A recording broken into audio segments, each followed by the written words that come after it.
Thank you all for coming out. Well, good evening, Dublin.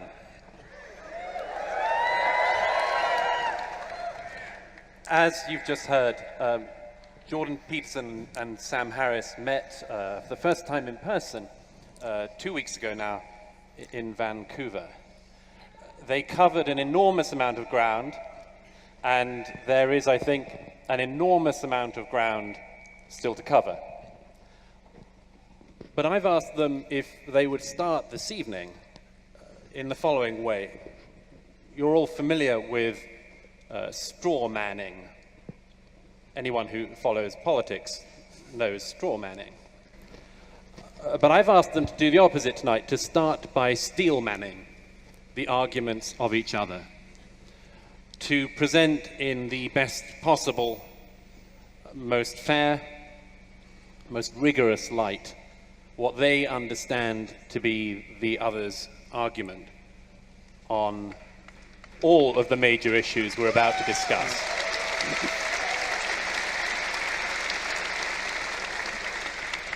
I'm going to ask Sam Harris to go first, and we're going to go from there.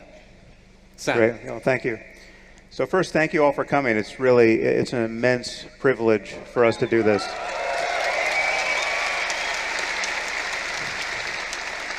And I should say many of you have sacrificed a lot to come here. People have come from other countries. I'm told you all dealt with a ticketing system that seems like it was run from a cave in Afghanistan.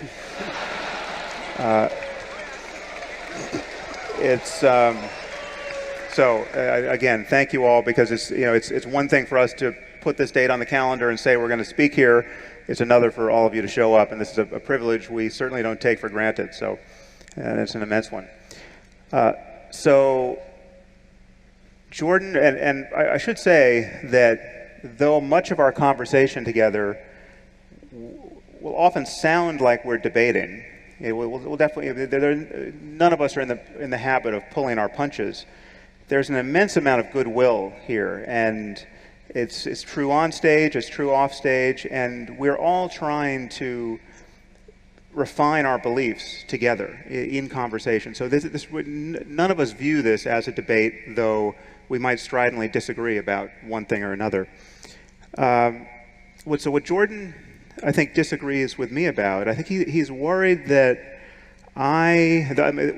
we clearly have a common project. We're both concerned to understand how to live lives worth living. How can we do this individually? And how can we build societies that safeguard this project for millions of people attempting to do this in their diverse ways? And so many questions immediately come online when you try to do that. But what is the relationship between facts and values, for instance, or science and spiritual experience, or our ethical lives? And we have, for the moment, differing answers to those questions.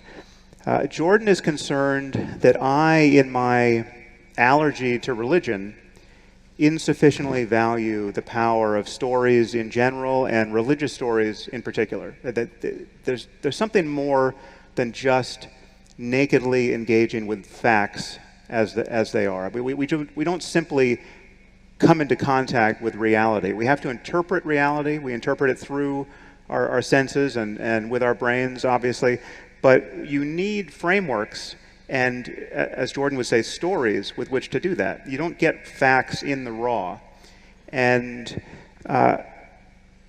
Jordan believes that because my purpose so often is to counter what I view as the dangerous dogmas within religion, I ignore the power and even the necessity of certain kinds of stories and certain ways of thinking about the world and our situation in the world that not only bring many, many millions and even billions of people immense value, are in fact necessary for anyone, however rational, to build a society where all of our well-being can be conserved. So I think if in brief, that's Jordan's concern about me.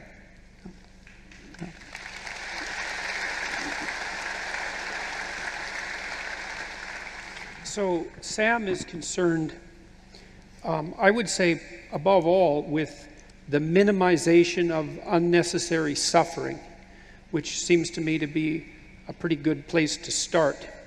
And he's concerned that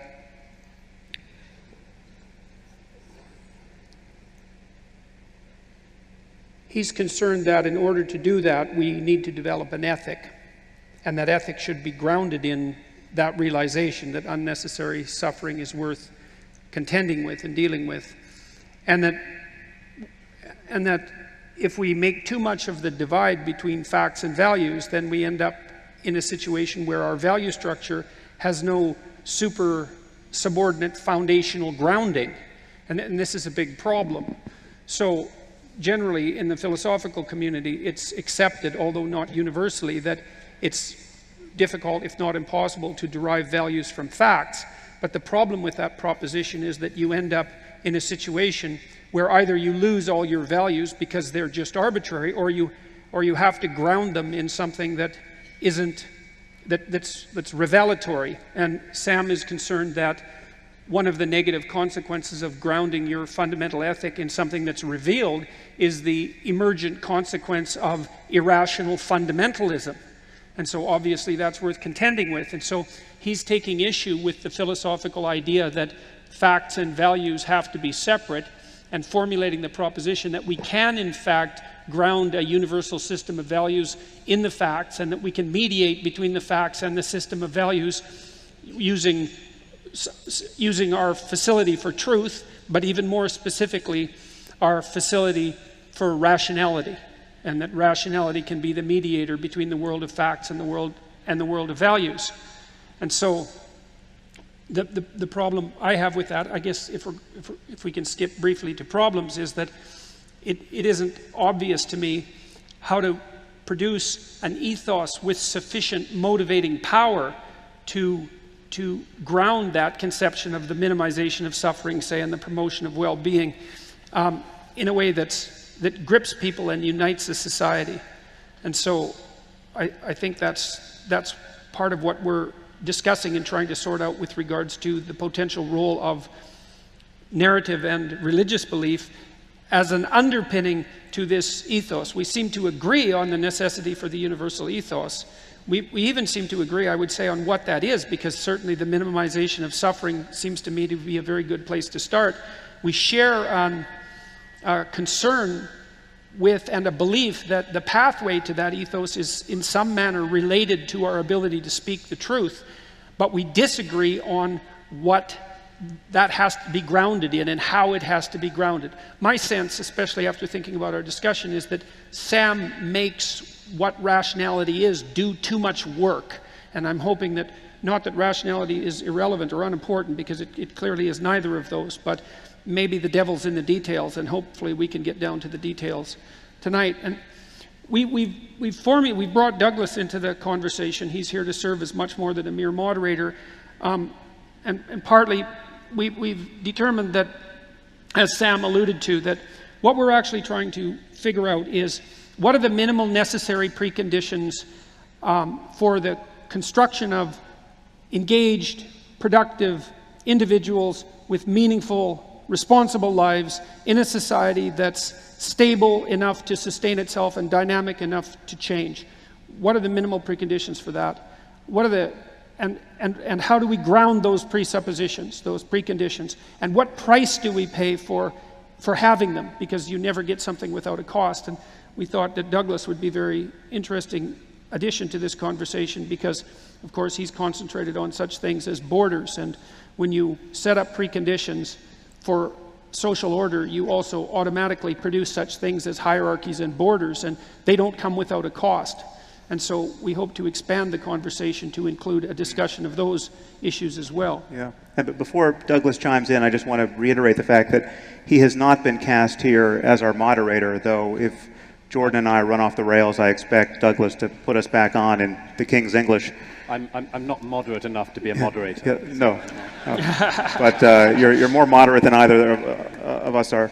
But So I want you to reset the part of your brain that is poised to begrudge the moderator taking up too much time, because every moderator has felt that, and Brett Weinstein was brilliantly aloof and uninvolved in much of our exchange together. But Douglas really is a third participant here, and he stands between Jordan and I on some issues in an interesting way. So we have a three-way conversation here where none of us is really sitting in the same spot. So, can I make a quick observation about some of this? Some of the progress that you've already made in Vancouver, some of the progress I hope we can make tonight, seems to be, I see one thing that hampers it.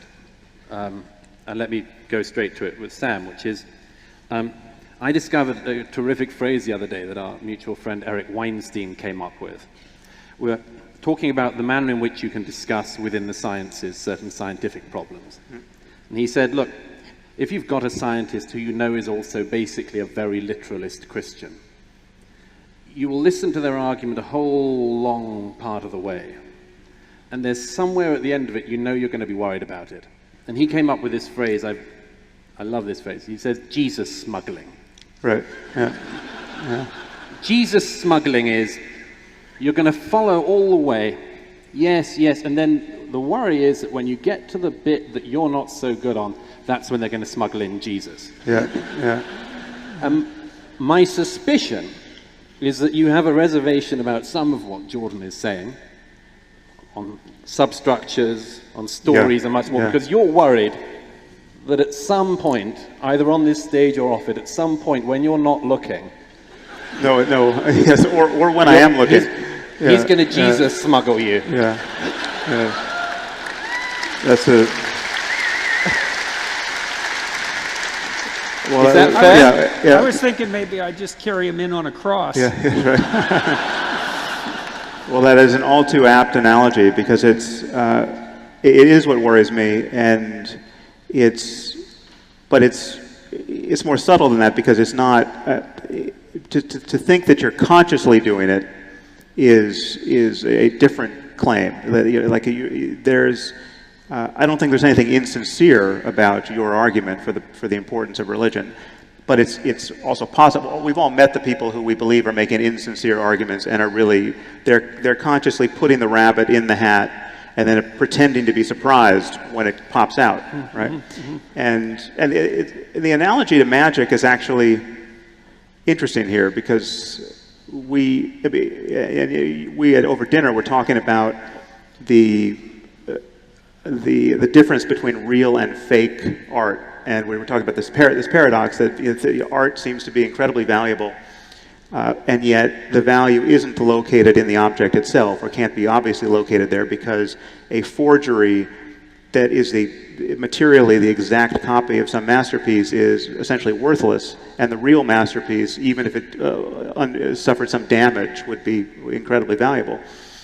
And so where is the value to be located? But what worries me about your enterprise, Jordan, and the way in which you seem to be linking our rational project and our scientific project with religion is right here. There's a difference between, and magic is a decent analogy. There's a difference between, like, paradoxically, real magic is fake magic, and fake magic is real magic. The only real magic in the world produced by magicians is the fake magic, where the magician, like someone like Darren Brown, will tell you, actually, no, I can't read minds, and I did put the rabbit in the hat, and this is fake, but the surprise is that even knowing it's fake, you can't understand how this effect is being achieved.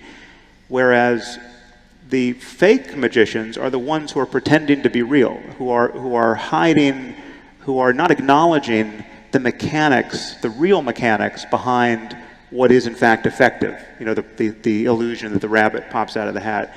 And what I worry with some of the way in which you discuss the power of story, the power of metaphor, and the religious anchoring there, is that the leverage and the utility can be had even while acknowledging the real mechanics of it. You know, the fakeness of the magic, right? And you seem to suspect that it can't, that takes all of the wind out of the sails. I'm not so sure what of it's fake and what of it isn't. Well, so I would say that I do consciously participate in the process that you described. But you see, I would also make the case, and this is certainly one of the things that we've been discussing, that you do it unconsciously. And let me make the case for that for a minute, because I've been thinking about it a lot, and I'd like to see your response. So when I really read The Moral Landscape a lot, and I thought about it a lot, and so this is what it looks like to me.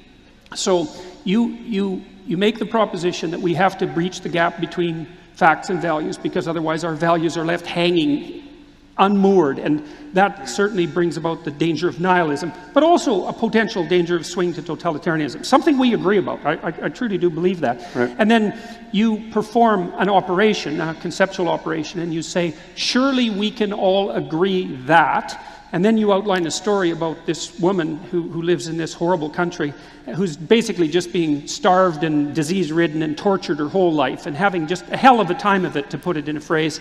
And then you say, well, surely we can all agree that that's not good. And then you contrast that with, at least in principle, the sort of life that we would all like to have if we could choose the life that we have.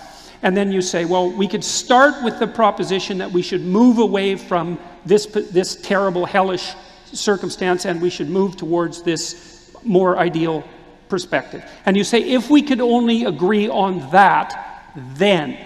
And so, right. And so, like, so far so good. But there's a couple of things that go along with that are quite interesting. And so the first is that actually what you're claiming is that the highest moral good isn't existing in that better space.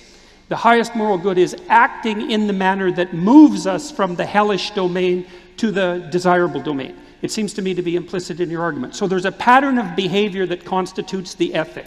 Well, I would say that existing in that better space is good enough as well. So, I mean, there's the question of what it takes to move from where you are to someplace better, and then there's just the someplace that's better. There's both of those. Yeah. Well, but perhaps we could say, look, what's the ultimate hell? It might be existing in the hell that you described, but it also might be, this is something worse, I think. I think that participating in the process that brings about that hell is actually a hell that's even deeper than the hell. So it's an analogous argument. There's the state of being in a good state, but there's also the state of being that brings you to that good state, and then there's the state of being that's a terrible state, and the process that brings you to that terrible state. And one of the things that I've learned from the archetypal and religious texts that I've studied, as well as the philosophical texts, is that the process that transforms society into something approximating hell is a lower hell. Now, the reason... Well, let me just close the loop on that, because I'm pretty sure I disagree. One, you can imagine two counterexamples. One is you can imagine a sadistic being, you might even call him God, who would create a circumstance of hell and populate it with innocent souls, right? Now that's, presumably, that action, it need not be attended by a lot of suffering. Or you could imagine some... No, but it's still wrong. Oh, still totally it's still wrong. Yes. No, you could even imagine someone who enjoys generating hell. Yes, it could be a source of but that would even be more wrong than not enjoying it. Right. Yes. Okay, so we want to separate out two things. We want to separate out these states of being and the process that brings them into being. And I do believe you do that in your work, because basically what you suggest is that the appropriate way to act ethically is to act in a manner that moves us away from hell and moves us towards a desirable state. Now, the thing is that as far as I'm concerned, there's a couple of things about that. The first thing is that I wouldn't say that mode of acting is a fact. I would say it's a personality. And that what you're suggesting is that people embody the personality that moves society away from hell towards heaven, for lack of a better term. And the reason I make that argument is because I think that you recapitulate the essential Christian message precisely by doing that, because symbolically speaking, at least as far as I can understand, stripped of its of its metaphysical context, let's say, that the purpose of positing the vision of the ideal human being, which, independent of the metaphysical context, it's certainly what the symbol of Christ represents, is the mode of being that moves us most effectively from something approximating hell to something approximating heaven. And then part of that message is, and this is also something that's dead along the lines of what you're arguing, is that the best way to embody that is actually to live in truth. I mean, so because I would say that the fundamental Christian ethic, metaphysics accepted once again, is to act in love, which is to assume that being is acceptable and can be perfected, and to pursue that with truth, and that you should embody that. And then I would say that the purpose of the representation, we could call them metafictions or archetypal representations, is to show that in embodied format so that it can be imitated, rather than to transform it into something that's diluted in some sense to an abstract rationality. Because I don't think the abstract rationality in itself has enough flesh on it, so to speak, which is partly why in the Christian ethic there's an emphasis that the word, which is something roughly akin to rationality, has to be made flesh. It has to be enacted. But is the flesh made of dogmatism and superstition and otherworldliness? Is that part of what gives it its shape and necessity? I think traditionally, historically, it has been, and that's been the problem with religion. If you denude it of everything that is unjustifiable in the light of 21st century science and rationality, I think what you have to get down to is something quite a bit more universal and less provincial than any specific religion, much less Christianity per se. Well, it's interesting too, though, that one of the points that you do make is that you do appeal to or assume the existence of a transcendental internal ethic, something like that, which I would say, by the way, just since we're going down this direction, seems to me to be something very akin to the idea of the Holy Spirit, which is something like the internal representation of a transcendent universal ethic. Now remember, I'm trying to strip these concepts of their metaphysical substrate. I'm not making a case at the moment for the existence of the great man in the sky. We can get to that later. I'm saying that what seems to be the case is that we have underneath our cognitive architecture and our social architecture a layer of symbolic and dramatic and narrative representation that instantiates the same concepts, but in a multi-dimensional context. One of the things we talked about in Vancouver, for example, is that the religious enterprise doesn't only emphasize rationality. It brings music into the play, and it brings art into the play, and it brings drama, and it brings literature, and it brings architecture, and it brings the organizing of cities around a central space. Like it's pushing itself. It's manifesting itself across multiple dimensions of human existence simultaneously. And to me, that gives it a richness that cannot be diluted without loss, and also a motive power that a pure appeal to rationality I don't think can manage. And this is, see, one of the things, this is maybe a good place for Douglas to leap in. See, one of the things that Douglas, who's claimed upon multiple occasions to be an atheist, and I don't know how he's feeling about that at the present time. Yes, well, but it doesn't matter. One of the things Douglas has pointed out was that there are things that we've done in free countries, let's say broadly speaking in the West, that are worth protecting, and that in order to protect them in the longest sense, it's conceivable that we need a cognitive structure, something like that can act as a bulwark against those forces that would seek to undermine and destroy it. And Douglas has been driven, I would say, to some degree, to hypothesize that for Christianity, for all its faults, or we could say Judeo-Christianity, to broaden it, for all its faults, might provide something approximating that bulwark if we could only figure out how to utilize it properly. So, yes.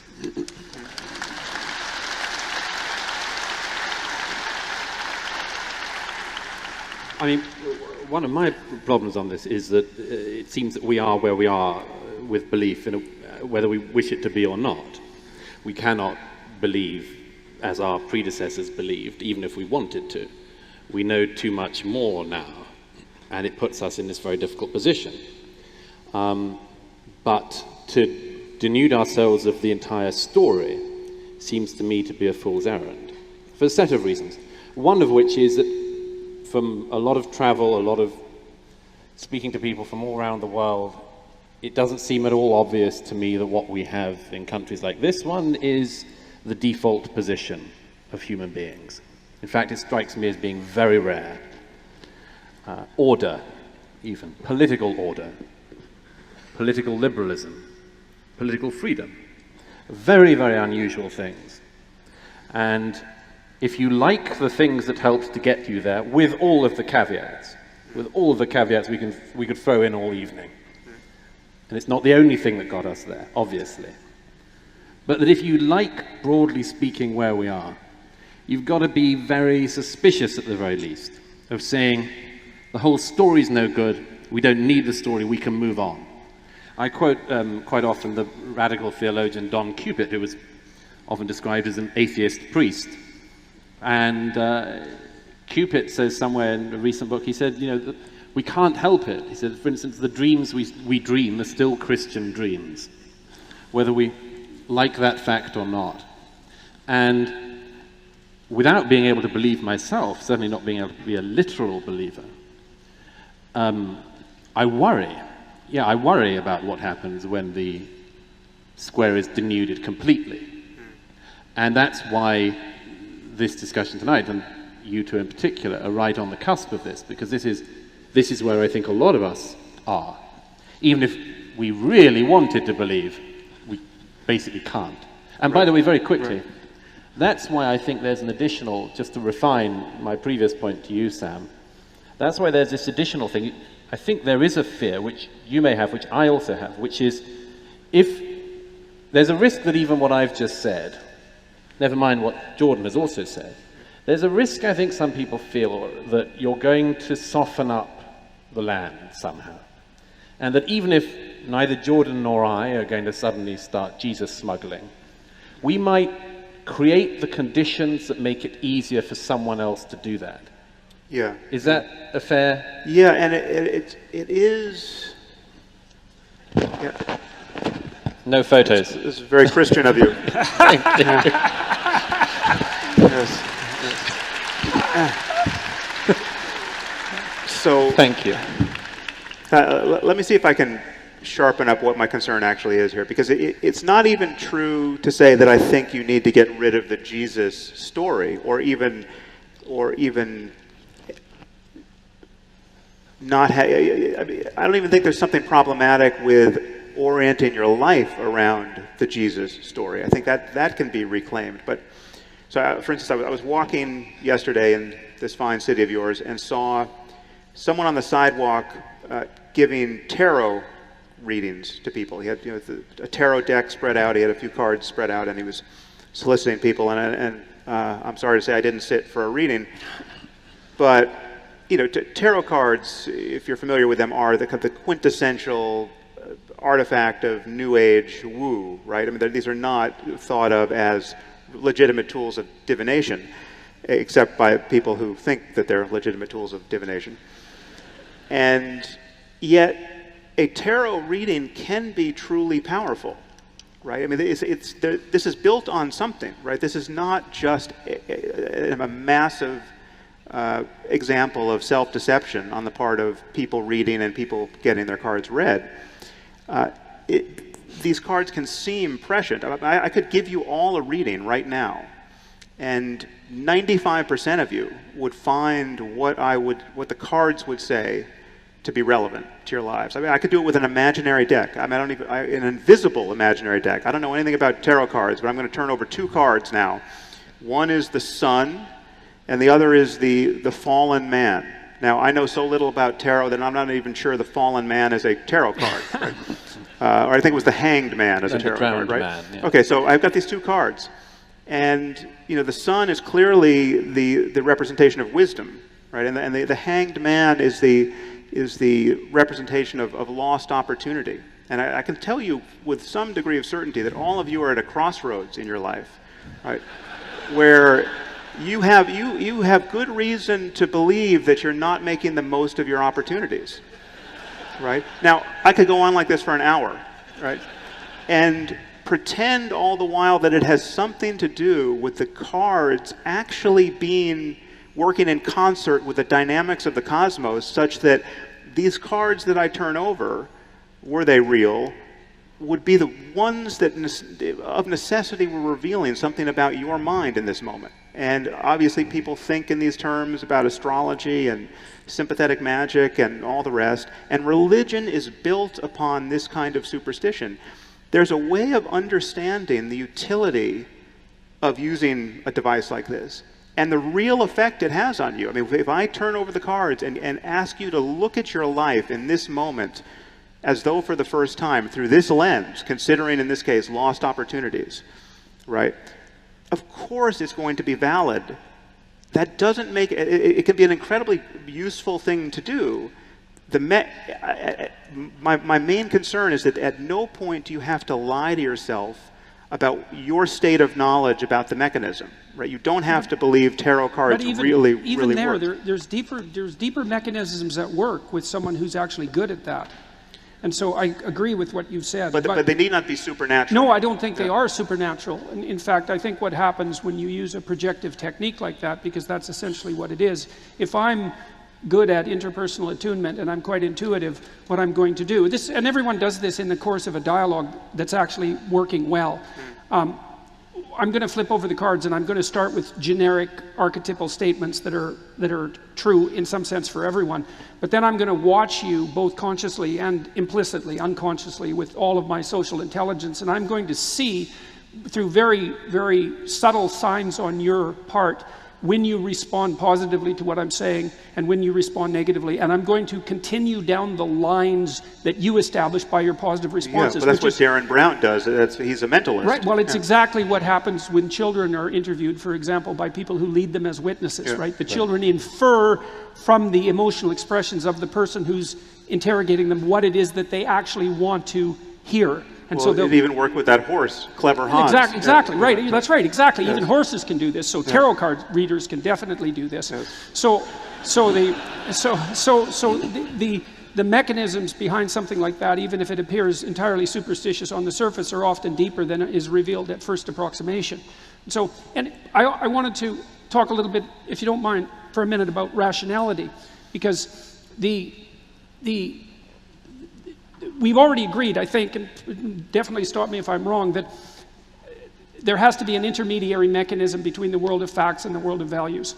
And well, since we've talked, I've been reading a variety of commentaries on Immanuel Kant. Mostly these have been written by Roger Scruton, by the way.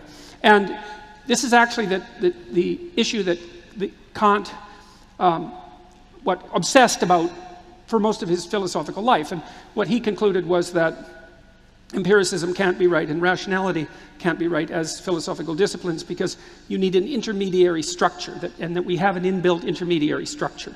And that structure is what mediates between the thing in itself, the world of facts, let's say, and the outputs, the values. So then I was thinking, the truth is we don't quite agree on this. I mean, in my summary of your view of me, I would have agreed with that. But for me, it's just facts all the way down. Okay, You're describing more facts. Glad to hear it, man. Yeah. Why do you need a brain then? Well, a brain is yet another part of reality. I mean, what I mean by a fact what does it do? Anything that is the case. If the facts are just there, what does the brain do? It has to do something, because otherwise you don't need it. Oh, well, sure, it does a lot, okay. But your concern, to jump to where I think we're going in this conversation, is how is it that values can be another order of fact? That seems problematic to you. It seems problematic to David Hume. Well, it's problematic for me for a technical reason, which is that in order to act, and we see if we agree on this, in order to perceive and to act, which I believe are both acts of value. To perceive is an act of value because you have to look at something instead of a bunch of other things. So you elevate the thing that you're perceiving to the position of highest value by perceiving it, by deciding to perceive it. So it's an act of value. That gets translated in my brain into just more facts. You're just giving me the facts of human perception. Well, or human okay, attention. that's fine. That's no problem. Right. I'm perfectly happy about that. And then in order to act, you have to select the target of action from among an infinite number, near infinite number, close enough of possible mechanisms of action. And so what a biological organism does is take the facts and translate them into perception and action. And the only organisms that do that with one-to-one mapping are organisms that are composed of sensory motor cells, like sponges, marine sponges, which are composed of sensory motor cells. They don't have an intermediary nervous system. So what they do is they sit in the water and they make a sponge. They're so simple that if you grind a sponge through a sieve in salt water, it'll reorganize itself into the sponge. So that's quite cool. The sponge sits in the water. Don't do that at home. And what it does, and what it does is, there's waves on it, and so those are patterns.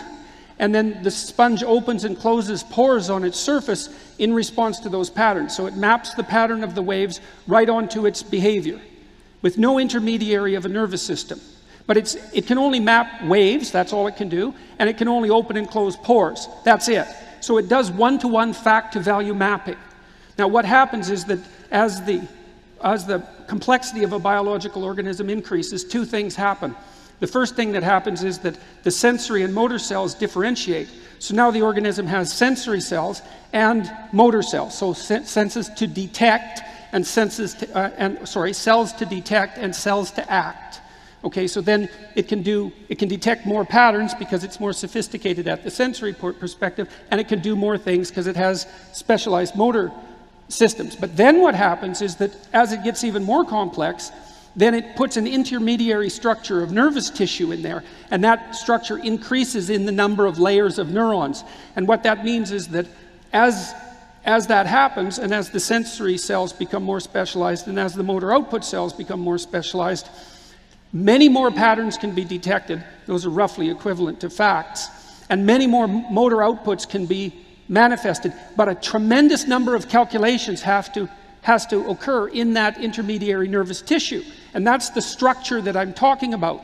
That structure exists, and it translates the patterns into motor output. And it doesn't do it on a one-to-one basis because there are more patterns, more facts, than there are motor outputs.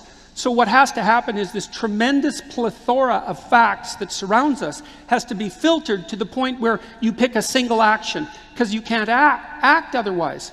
And so the mechanism that reduces the number of facts to the selected action is the mechanism that mediates between facts and values. And it's not simply in and of itself, it's a fact that exists, but it isn't a simple, that what it does isn't a simple fact. You can't explain it. You can't understand it. Why not? Why not? Why Well, isn't that a fact? for the same reason that you can't. I mean, Look, for the same reason that you don't know what a neural network is doing. Like you can train a neural network, an AI neural network. There's a distinction between facts and facts that we know, right? There is whatever it is the case, right? And then there's our understanding of it and our misunderstanding of it. So there are many things that we think we know that we're wrong about. There are many things that we are aware we're ignorant of, and there's always this larger space of reality that we're struggling to engage with. And it may in fact be the case that in evolutionary terms, I mean, we know it's the case that we have not evolved to understand reality at large perfectly. That's not the sort of monkeys we are, right? And you could even argue that one cognitive scientist who some of you may have heard of, Donald Hoffman, is arguing now, very colorfully, that human consciousness or the human mind is actually evolved to get things wrong in fairly specific ways, so as to maximize survival, and that was the argument I made in our first discussion. No, but here, no, it was not quite, because this still preserves the difference between getting things right and getting things wrong. His argument is that getting things truly right, having a nervous system and a cognitive architecture that could really understand reality, quote, reality as it is, would be maladaptive. And he has some mathematical demonstration of this, that the quote true representations of reality are categorically maladaptive, and that there's a certain kind of error that is, and well, I'm not sure I buy this argument, but the fact that you can make this argument, the fact that you can differentiate the adaptively useful misunderstandings versus a true understanding that's maladaptive, the fact that we can even talk about that demonstrates to me that we have this larger picture of what is in fact true, whether we know it or not. And this is what religion gets so catastrophically wrong. I mean, religion gives you some other mechanism whereby to orient yourself. In this case, revelation. Religion does provide those functional simplifications. That's well, actually but its purpose. They're simplifications appropriate to the Iron Age. Well, some of them are. If then. Some of them are, for sure, and that's why we have to have this discussion, because mere revelation and mere tradition is insufficient, and I truly believe that we can agree on that. But back to the biological argument. So, because I thought that tonight I would make a very strictly biological argument, is that. So now the question is, now you've got your sensory systems that are detecting the world of facts, and you have your motor output system, which is a very narrow channel because you can only do one thing at a time. And that's one of the things about consciousness that's quite strange. It's a very, very narrow channel. So you have to take this unbelievably complex world and you have to channel it into this very narrow channel. And you don't do that by being wrong about the world, but you do that by ignoring a lot of the world and by using representations that are no more complicated than they have to be in order to attain the task at hand. It's like you're using low-resolution representations of the world. They're not inaccurate because a low-resolution representation of the world isn't inaccurate any more than a low-resolution photo is. But they're no higher resolution than they need to be in order for you to undertake the task at hand. And if you undertake the task at hand and that goes successfully, then what you've done, and this is basically the essence of American pragmatism, what you've done is validated the validity of your simplifications. So if the tool you have in hand is good, if the axe you have in hand is sharp enough to chop down the tree, then it's a good enough axe. And that's part of the way that we define truth pragmatically in the absence of infinite knowledge about everything. Okay, so now you build up this nervous system between the world of facts and the world of values, and it narrows the world of facts. And the question then is, how do you generate the mechanism that does that narrowing? And this is what's useful. But I mean, that's not quite how the cake is layered. Because the facts are up here too, right? For me to even notice that you're a person, right, or to attribute beliefs to you, or to have a sense of being in relationship at all, this is one of those higher order interpretive acts based on a many-layered nervous system. Yes, right? It's not only bottom up. Yeah, but it's bottom up and it's top down. Yes, but facts are also on the top, right? It's not that we have facts here and values here. Well, I think what I'm trying to do. You can't get to a fact, but through going through a process like this. I think what I'm trying to do, I think maybe, or it's one way of thinking about it, is that you're positing that we can use rationality as a mechanism for mediating between facts and values. I believe, because otherwise there's no use for rationality. We can just have the facts. But it's a process. It's even simpler than that. It's just that for me, and I think for everyone, if they will only agree to use language this way, for me, values are simply facts about the experience of conscious creatures. Good and bad experiences give us our values. Yeah, but they're not simple. That's the problem. And neither are the goods and the bads. But some are very simple. Having your hand put on a hot stove is incredibly simple. And you not if it'll save your child if you do it. Well, but again, the unpleasantness of it, right? That's an orthogonal point. No, it's not. No, it's not. If you look at the way the reward and punishment systems work in the brain, you can easily train an animal using reward to wag its tail if it's being shocked electrically. You can do that, and you can wire it very low to do that. There's a range of unpleasant experiences we can have where we can construe them as pleasant or necessary, right? And that's a kind of a higher level, frame around it. That's the top-down issue. Yeah. But I'm talking about, the worst possible sensory experience that all of us will agree is unpleasant, right? That doesn't require a story for us to feel aversion to. And there are many things like that in life that are just rudimentary, where it's just we are organized in such a way that if you put us into fire, we don't like it. So are you claiming then, like, this is another problem? This is where I think that the argument that you make, although accurate in its rudiments, let's say, is insufficiently high resolution, because now it sounds to me like you're including the domain of qualia unquestioningly in the domain of facts. Now you can do that, but we need to know if that's what you're doing. Like, what are these facts you're talking about? Are they mere manifestations of the objective world, or do they shade into the subjective as well? There are objective facts about subjective experience. So yeah, I can make true or false claims about your subjectivity, and you can make those about your own subjectivity, right? You can be wrong about your own subjectivity. We're not subjectively incorrigible.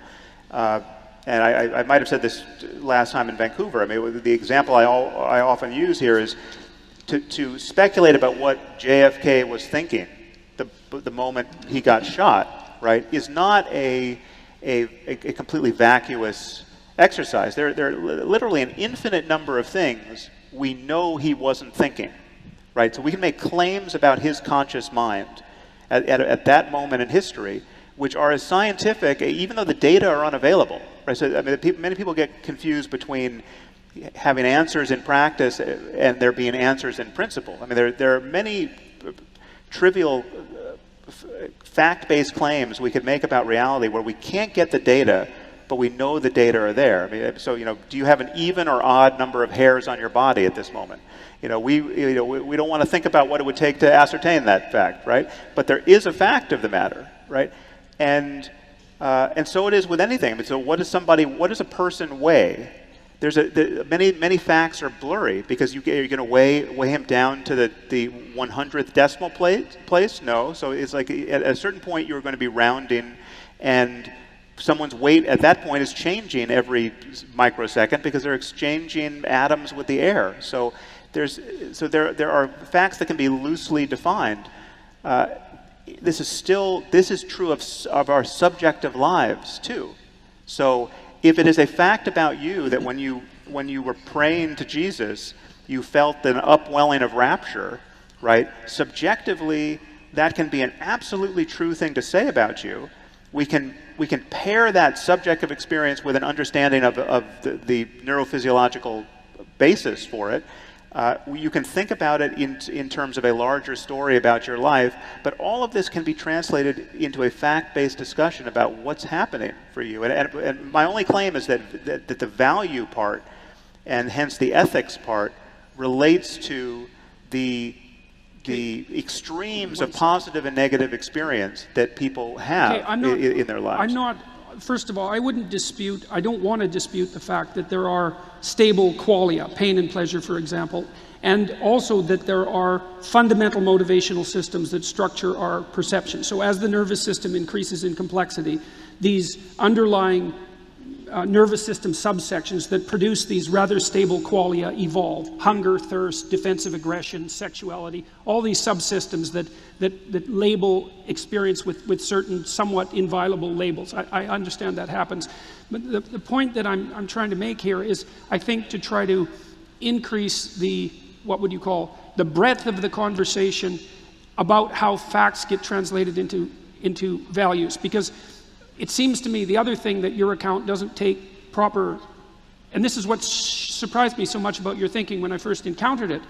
See, I think the manner in which facts are translated into values is something that actually evolved, and it evolved over 3.5 billion years, the 3.5 billion years of life, and it built the nervous system from the bottom up, and it built this reducing mechanism that takes the infinite number of facts and translates them into a single value per action, and it does that in layers. And so there is a relationship between the world of facts and the world of values, and there has to be, but it isn't derivable one-to-one in the confines of your single existence through pure rationality. It's way more complicated than that. Well, yeah, there's more to it than rationality. Yes, I mean,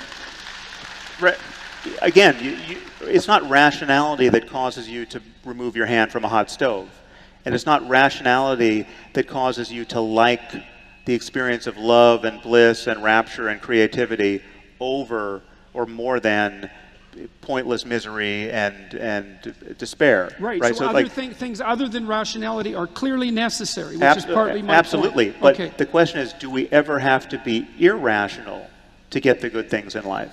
And I would argue that the answer to that is clearly no. There's nothing irrational about loving your wife or your best friend or yourself or even a stranger.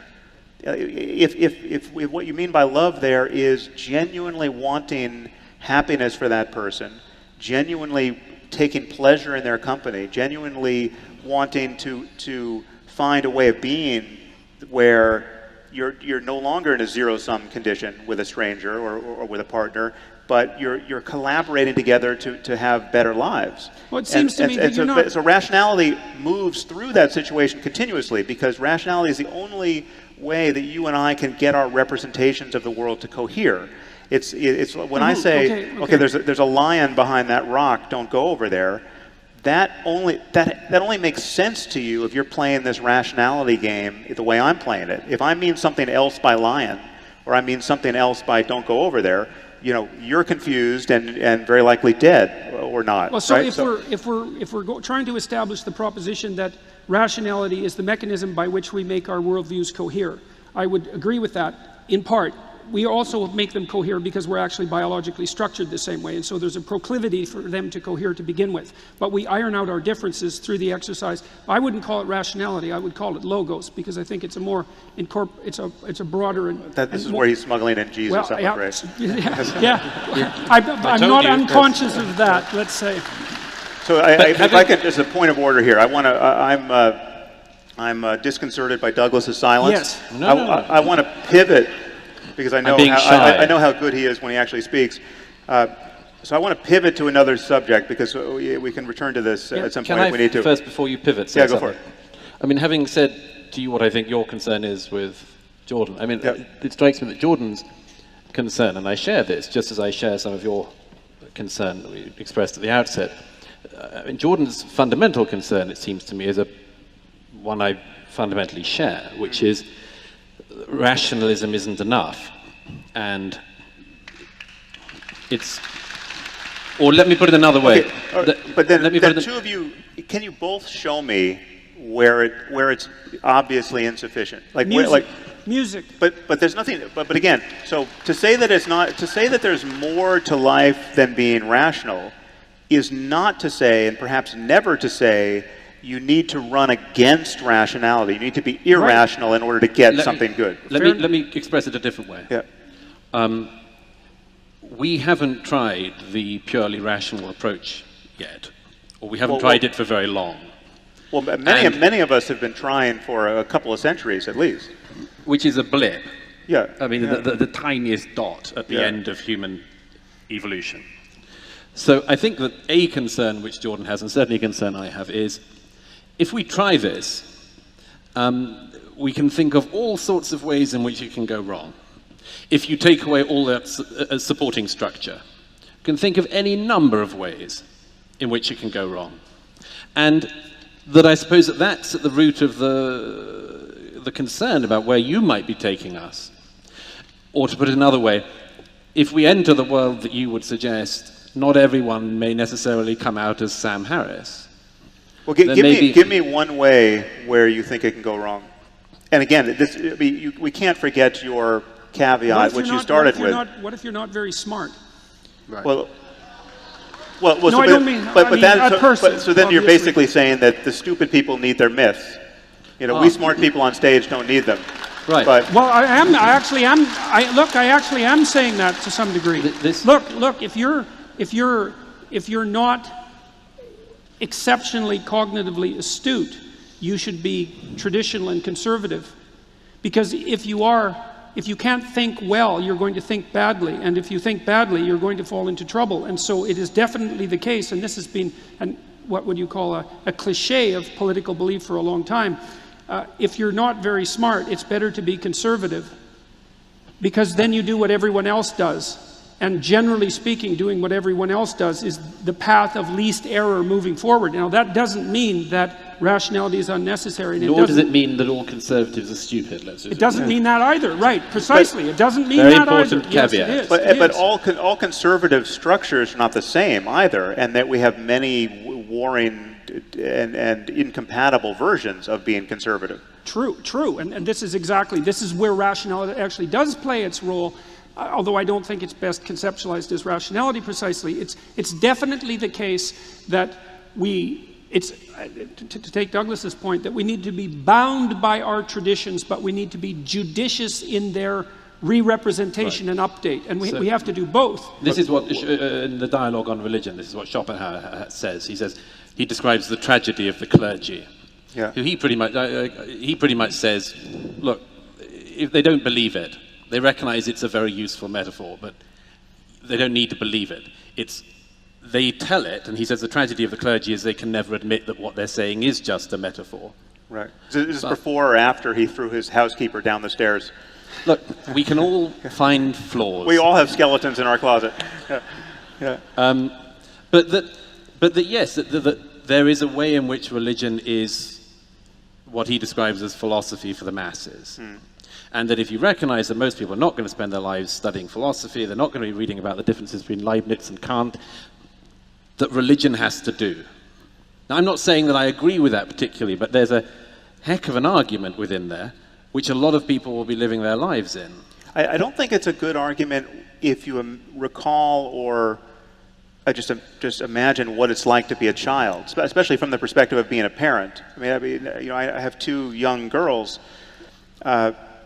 and they're very smart young girls. I mean, they're smart, but one of them's 4.5 years old and knows almost nothing, right? So she knows what I and my wife and our society tell her at some level. I mean, at what point is she going to think for herself about these fundamental questions? And I mean, she's currently spending half the day dressed up like Batgirl or Catwoman, right? So if I told her that these superheroes were real, she would believe that for the longest time. And if we lived in a cult that thought they were real, or a whole society that by dint of its geographic or linguistic isolation managed to maintain a conversation about, in this case, Batgirl and Catwoman, that they were real and that it was absolutely important to honor them, and you'd burn in hell if you failed to do this. Well, we would be meeting fully grown adults who believe this sort of thing. But it seems to me, Sam, that you bring up the superhero thing quite a bit, so I think I'll go after that directly. Yeah. So then I want. I love superheroes. Okay, so you make the case in A Moral Landscape that an ideal is real. Because the ideal that you define an ideal is real, and the ideal is whatever maximizes well-being and gets us away from hell. You said not only is that real, you also say that's the fundamental axiom. That's the claim in The Moral Landscape. So you do make a claim that there is a real ideal.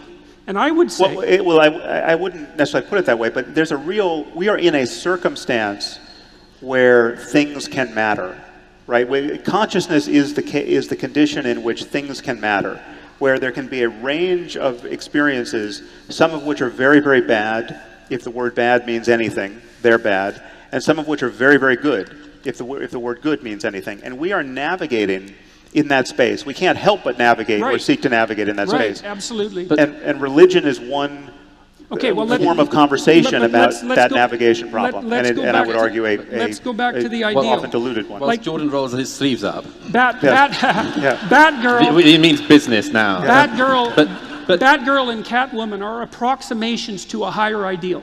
That's what they are. And to return to this with a biblical idea, I'm fairly sure from personal experience that a lot of parents are perfectly content with bringing their children up vaguely within the story they've inherited. And at some point, the children realize that the fairy doesn't bring them money when their teeth fall out. And at some point, maybe around the same time or a bit later, they discover that Santa Claus doesn't really come down the chimney. And at some point, they realize that actually the whole religious thing is a kind of metaphor, but it's got them through the formative years in some way. Often with terrible damage along the way, I concede that. But also with something else. And I'm struck by the number of people, and this is why I share some of what I think is Jordan's concern about the possibility of the world you're envisaging, which is, I can think of a lot of parents now, in my country and other countries as well, who I'm just very struck. They themselves are kind of baby boomer or 60s atheists, humanists, whatever. And I start to notice, for instance, that they're enrolling their children in Christian schools. And I say to them, why are you doing this? And they have fairly coherent arguments along the lines of the one I've just had. Look, I don't particularly believe this myself, but I think it's a pretty good way to bring up the kids. It's a structure of a kind. And I'm not sure, I can find all sorts of flaws in that. But enough people are doing it that it's something that needs to be addressed. Yeah, well, I would say yes. It speaks to a real failure of imagination and effort in the secular community to produce truly non-embarrassing alternatives. Exactly. Yeah, and this is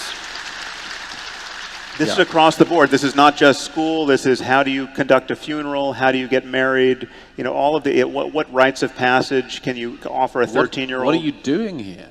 What are we doing here? Yeah. Just I mean, to be the first people in history to have absolutely no explanation for what we're doing at all. Yeah. Is a big moment. Yeah. Yes. And that sharpens up my concern perfectly, because to shrink back from that moment and resort to one of the pseudo stories of the past, I consider to be a failure of nerve, both intellectually and morally. So let's go back to the superhero idea. One of the things you might notice about superheroes is that some of them are actually deities, right? So in the Marvel pantheon, you have Thor, for example, and so there's a very thin line between the idea of a superhero and the idea of a god, especially if you think about it in a polytheistic manner. So the modern superheroes and the Greek gods, for example, share a tremendous number of features in common. And so here's something to think about. So there's a reason that people admire superheroes, and it's because they act out parts of the hero archetype. That's the technical reason. They're obviously acting something out because that's how you can tell they're superheroes. They share some set of characteristics across the set of superheroes that makes them superheroes. Now the question might be, what is the essential element of being a superhero that makes you a superhero? And the answer, the way that was solved historically, is that as polytheistic societies developed, and that was usually a consequence of isolated tribes coming into contact with one another, they each had their separate deities.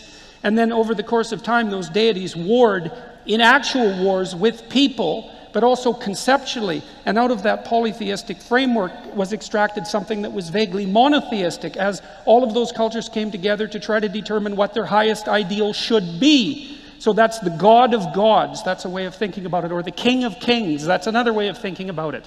And that's an implicit ideal. Well, and you could make the case that there's nothing more... Tell that to the Hindus. You tell that to the Hindus. I mean, we've got 1.2 billion people, or maybe it's 1.4 now, who are operating in a religiously saturated system that does not conform to that ideal. There is no one on top of it all. Well, they're still associated. Arguably, there's three on top of it all, but there's still an attempt to generate that polytheistic, to integrate that polytheistic reality underneath a single rubric, or you have nothing but continual dissociation of the culture.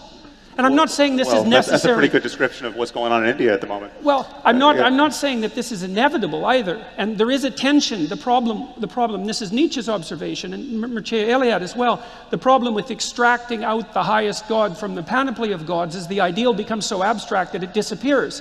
That's the death of God. And Eliade has tracked that phenomena over multiple cultures. It's not something that's unique to the West.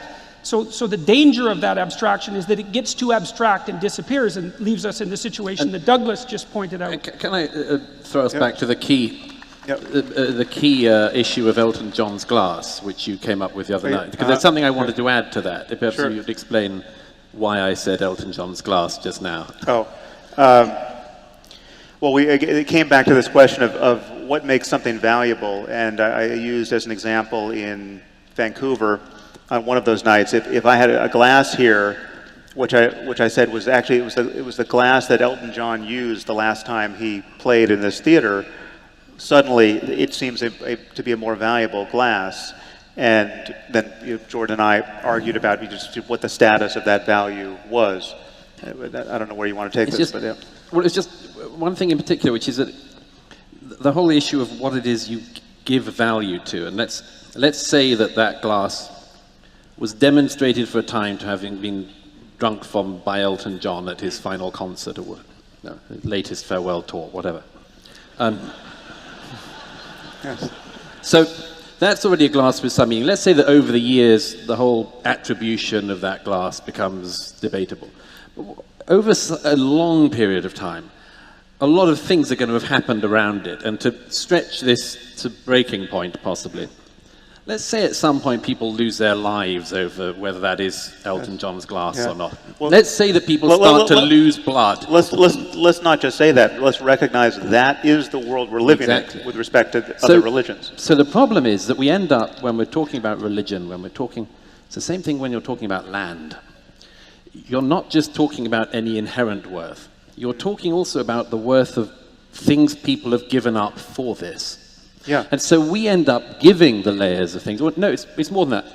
We inherit more and more layers of the meaning because other people before us have given that meaning to it. So that by the time you have this object, it's an object of worth, even if it's of no worth in itself at all.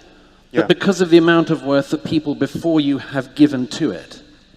And that seems to some extent what we're doing with the religion discussion. Yes. Yeah. Well, so that's extraordinarily productive, I think. So, see, when you start with the hypothesis of facts, then you kind of have to define what a fact is. And so I think the simplest way of doing that to begin with is that there's a set of objective facts, and that's the facts about objective reality. You can think about that from a scientific perspective. And we're going to agree that that exists, although it's very complicated and difficult to understand. That exists as one set of constraints on what we can do and what we can't do. That's the objective world. And then on top of that, and this is where things get very, very complicated, you have this layered system of meaning, which is partly a manifestation of these layers of the nervous system that I described, but also partly a manifestation of those layers of the nervous system operating in social space over vast periods of time. So that would be the sociological agreement. That's all layered on top of the objective world, and it actually constitutes part of the lens through which you view the world, to the degree where you actually see the layering in the thing. So like when you go to a museum, and you look at Elvis Presley's guitar, you don't look at the guitar and think that's Elvis Presley's guitar. That's not how your brain works. You actually see Elvis Presley's guitar. It's an act of perception, so it becomes built right into your nervous system. Even though the fact that that is Elvis Presley's guitar, and the reason that that's valuable is because of a sociological agreement about what position Elvis Presley occupied in the dominance hierarchy that we're all part of. And so what you see when you look at an artifact like that is you see a layer of dominance hierarchy overlaid on top of an objective reality. And that's actually your phenomenal reality. Now, the thing that's so interesting is that that layer of perception that's mediating between the facts and you has a structure. And that's the structure that I've been insisting is a narrative. And I think Sam thinks it's a narrative too, because his fundamental ethic is that you should act in a way which means to embody a mode of being, which means to be a personality that moves us from hell to something approximating heaven. Okay, but what that's not a fact. Jordan, what I'm struggling to understand, what I don't understand is how any of that is a counterpoint to my concern about religion. So, because I agree with all that. I mean, there are some caveats I would issue. For instance, it's quite possible to walk into a museum, be shown a guitar, not know it's Elvis Presley's guitar, and then be told it's Elvis Presley's guitar, and you can see in real time the change in significance. So that you can see the layers of the perceptual, the meaning accrue.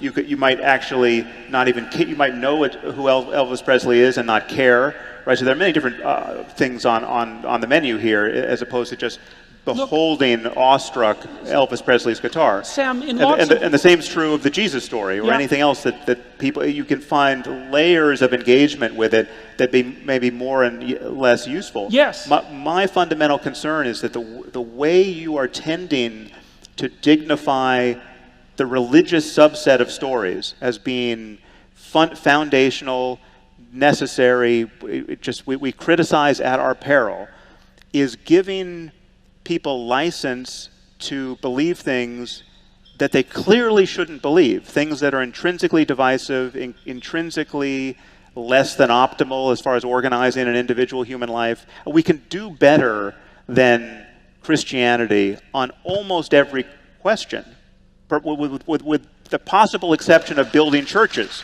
Okay, so right? the first thing is that I deeply agree with you that that mechanism can go wrong.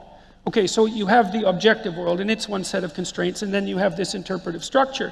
And I'm not saying that that interpretive structure is infallible. It clearly isn't, and neither is the process that gives rise to it. You see this, for example, in conditions like manic depressive disorder with religious delusions, or schizophrenia. You see, what you see in those situations is a pathologization of that overlay of meaning. That can clearly happen. Oh, yeah. Okay, now the question is, what do we do about that? How do we keep those perceptual structures, which are somewhat arbitrary, how do we keep them functional?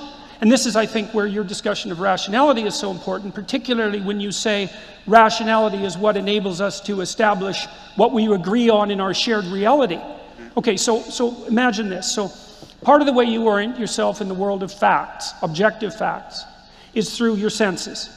So you basically have 5 dimensions of triangulation, so to speak, to help you determine what's there in the objective world.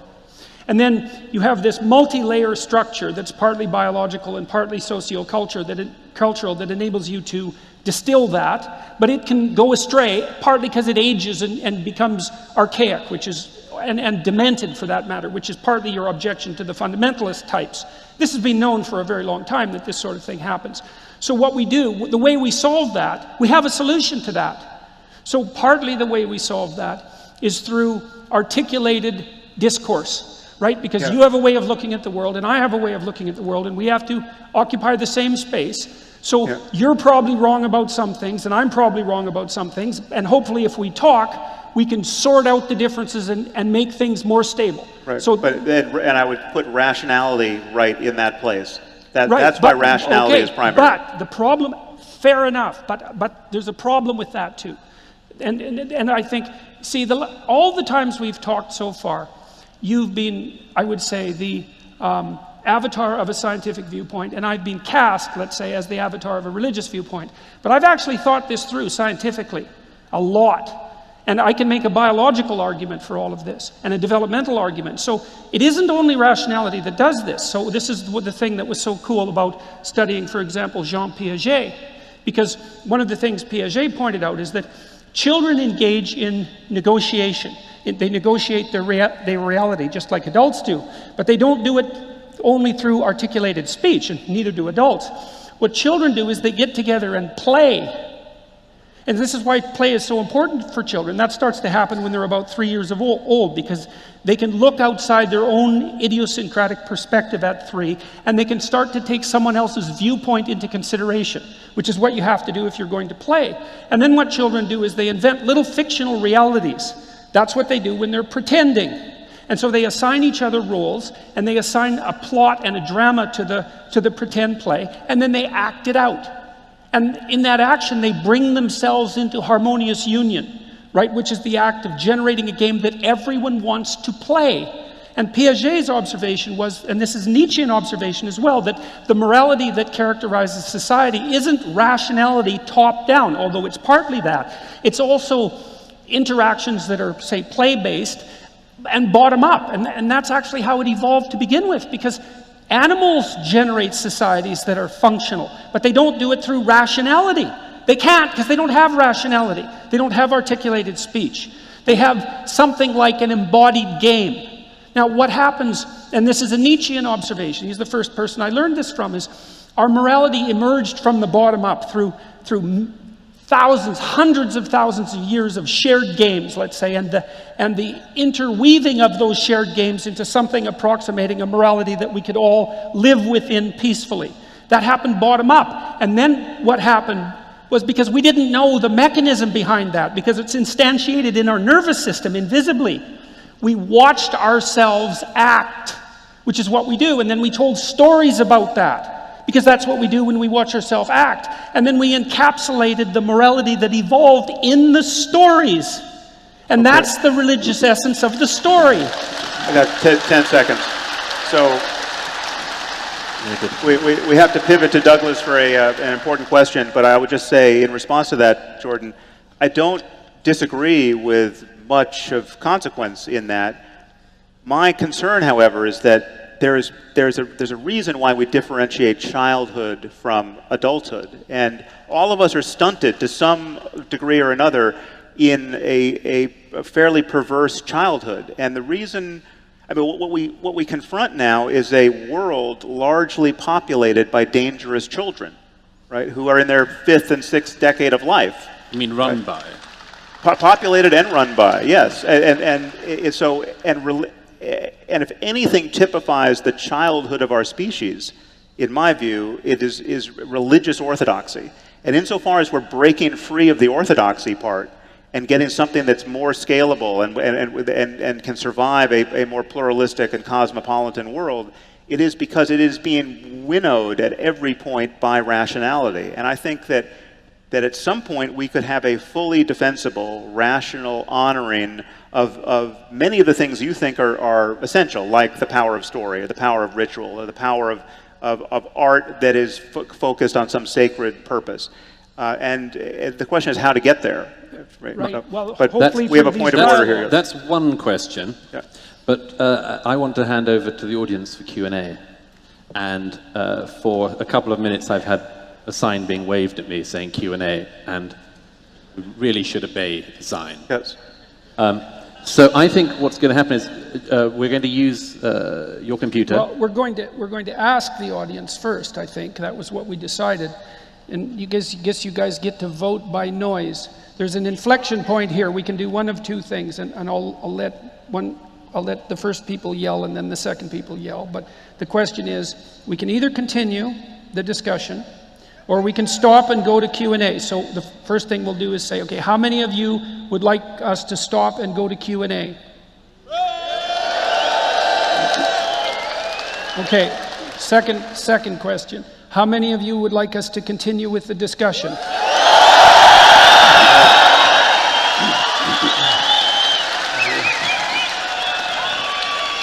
That's a successful vote. Okay. I thought the first shout was good. I want to go. So I'm going to seize the floor. I want to ask a question of both of you. Okay, it's about the three of us, but I think it's more about the two of you. Each of us, to one or another degree, has been described as a gateway drug to the alt-right. We've been attacked by people left of center as somehow inspiring or pandering to right of center, and in many cases far right of center ideas and ethical and pseudo-ethical commitments. I'm wondering if we can steel man the concerns that people have with us for a few minutes before addressing them. How do you view this reaction to your work? And well, I'm happy to do that first. Yeah. Can I just say before I do, I was going to say it if we were going to go to audience Q&A, I understand, I was reminded today that there's still a blasphemy law in Ireland. Well, am I right on that? I await the police. I'm right, aren't I? Yeah. In which case, can I just say that I'm not going to be happy if we leave the stage tonight and In you handcuffs? and I have not both committed blasphemy. Right, yes, right.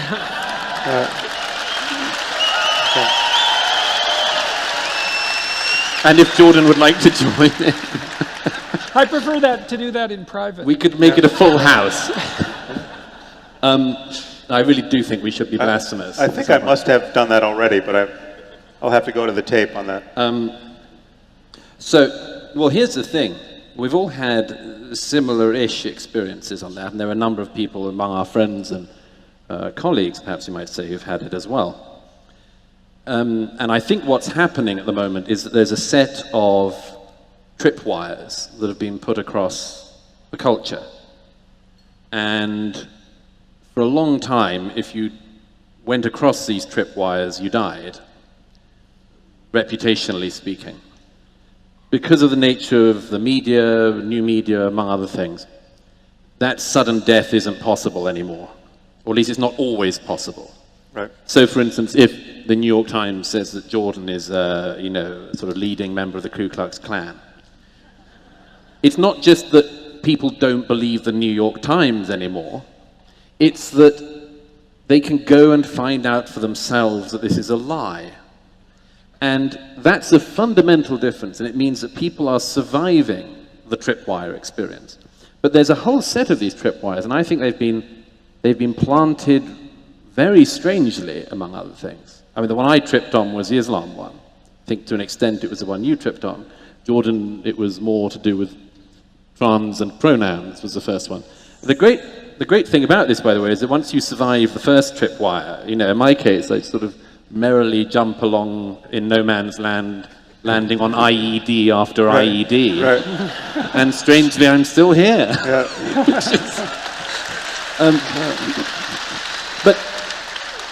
But you said I should steelman it. Here's what I think is probably happening. There is a fear that in this realm of uncertain values, which we might concede at any rate that we're in, there is only one thing we all agree on. The one thing we all agree on is we mustn't become Nazis. Okay? Broadly speaking, that's the basis of our ethics.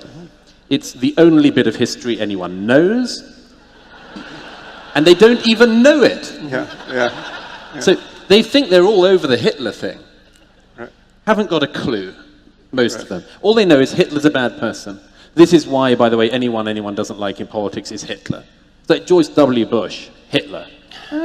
If you had any sense of historical reference, you might say Henry V, domineering father whose shadow he had to step out of, for instance.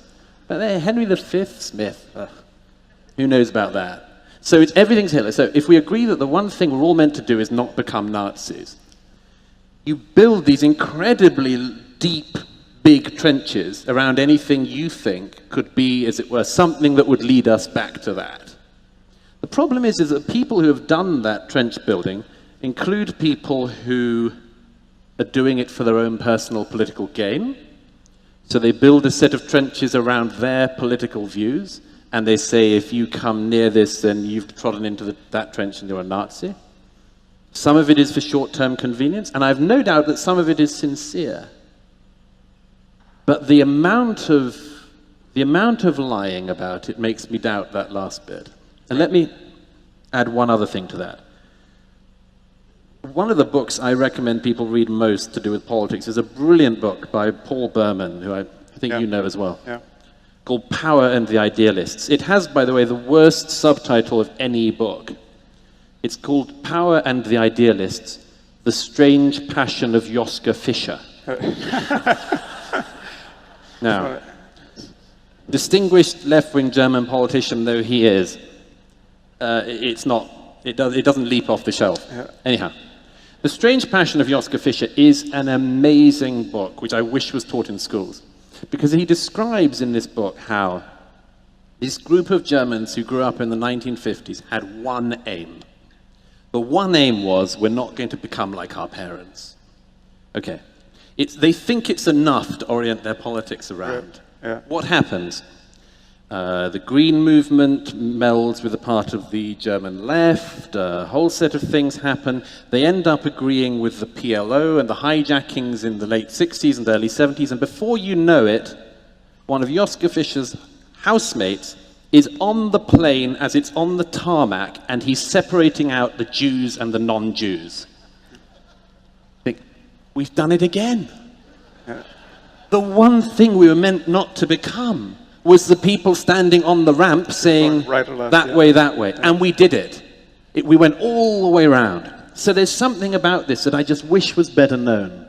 That it's not as damn easy as all that. Like, your enemies don't come with jackboots and swastikas like this. No. It's just not that easy. No, they live inside you. Right. That's really the case. So let me try the steel man approach. Okay, so the first thing that people assume about me is that I'm no fan of the radical left, and that's absolutely true. I am no fan of the radical left. And that's primarily because, there's a variety of reasons, but it's primarily because I believe that the radical left errs in insisting at every possible opportunity that the proper defining characteristic of each individual is their group membership. I think that you do have a group membership. In fact, you have a whole plethora of them, which makes things quite complicated, as the intersectionalists have already figured out. But whenever someone brings a primary orientation to the world that is group-centered rather than individual-centered, I think they've already made a catastrophic mistake. And so I don't approve of the collectivists. Now, I don't approve of left-wing collectivists, and I don't approve of right-wing collectivists. But the right-wing collectivists haven't overrun the universities, and the left-wing collectivists have. So that's a distinct difference. Now, the left-wing collectivists enjoy acquiring a certain linguistic hegemony because they know that that's part of the way they can win the battle, and that's what they were trying to do when they passed compelled speech legislation in Canada, as far as I was concerned. So I made a video saying, I'm not going to abide by that because I'm not using the reprehensible linguistic maneuvers of collectivists who I detest. So, now, when I did that, you see, it was a very strange thing for a Canadian to do because Canadians don't do that, partly because Canada works just fine. And so nobody comes up and says, waves the flag saying, look, we're wandering off a dangerous cliff here. And so then if someone does stand up and say that, then the first thing that all the other Canadians think and should think is that there's something wrong with that person. And that would be me. So then the question would be, well, what variety of things could be wrong with Dr. Peterson? That's a very long list, but the ones that might come... That's actually a better subtitle than that. Yeah, terrific title. Yeah. So what happened was, I objected to the radical left, that was my perspective, but the people who objected to me, or who were even critical of me, or curious about me, thought, okay, well, if Peterson isn't part of the left, then where the hell is he?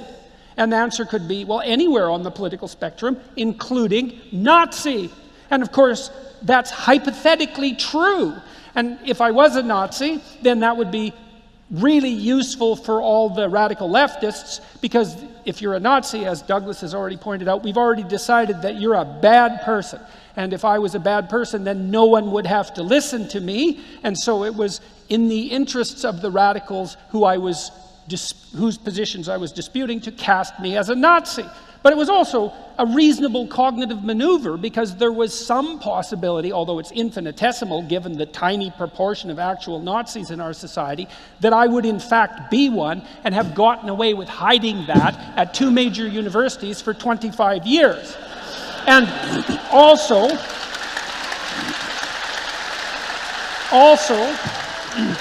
at that point, I had 250 hours of my lectures on YouTube, which was basically every word, in essence, that I ever uttered to a student since 1993, and a huge part of that actually consisted of very trenchant criticisms of Nazis. So it was difficult to pin that on me.